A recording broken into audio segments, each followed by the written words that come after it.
কক্সবাজারের রামুর দক্ষিণ মিঠাছড়িতে পৈতৃক সম্পত্তিতে সীমানা প্রাচীর নির্মাণে বাধা, চাঁদা দাবি ও প্রাণনাশের হুমকির অভিযোগ তুলেছেন ৭৫ বছরের নুরুল হক।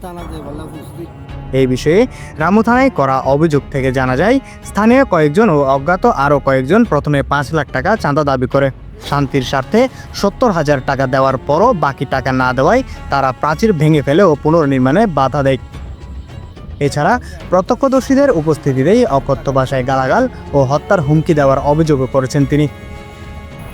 জায়গার মালিক হইলাম আহারা ৫ ভাই, এক বাপ দিনা সম্পত্তি তৈলে বাদ তো আইরে মাইছে গিয়া সাদা তুয়ারাই যে আরা জায়গা আনতো শুন না শুন হলে যারা জায়গা মালিক নয় তারা এখন আতাহাতর মালিক নয়, এটারা ফারারও বহুত দূরে দূরে।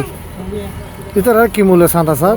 এটারা আরা ঘরা বেশি আরা চাঁদা দিয়া করিব, আরা মস্তানি চাঁদা দিয়া করিব।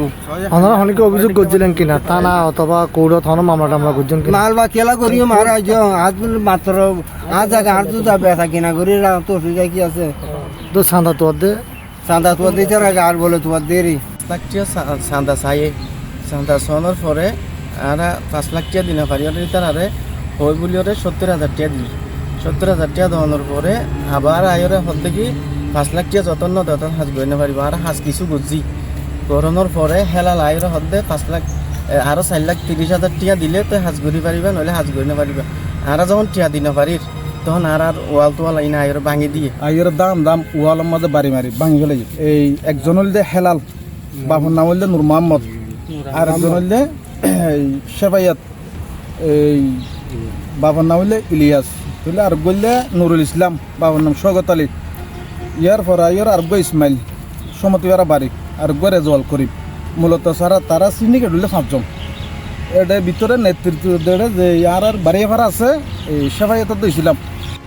অভিযোগের বিষয়ে জানতে নুরুল ইসলামের সাথে যোগাযোগ করা হলে তিনি প্রথমে অভিযোগ অস্বীকার করলেও পরবর্তীতে তা স্বীকার করেন। আমি তো বর্তমানে আমি তো মনে করছিলাম তখন ছেড়ে হাসপাতালে এই সমস্যা আমি জানি না তো সেটা আর মতো করছিল। আমরা যখন মামলা করছি ওনাদের জন্য তখন একটা নাটক করছিল ওরা এরকম। আমার এর আগে এটা আছে তো। রামু থানার এসআই আবু কাউসার জানান, এই অভিযোগ তদন্ত চলছে। তদন্তে সত্যতা মিললে আইনগত ব্যবস্থা নেওয়া হবে বলে জানান তিনি।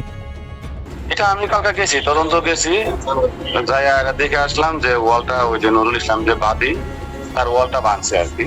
এখন কাগজপত্র নিয়ে আসার জন্য বলছি যে কি ওয়ারেস কি কাগজপত্র অনুমোদিত পাই নাই, তবে আমি আবারও যাবো, এসব জেনে পরে ব্যবস্থা নিবে আর কি, পরে স্যারকে বিস্তারিত বলবো।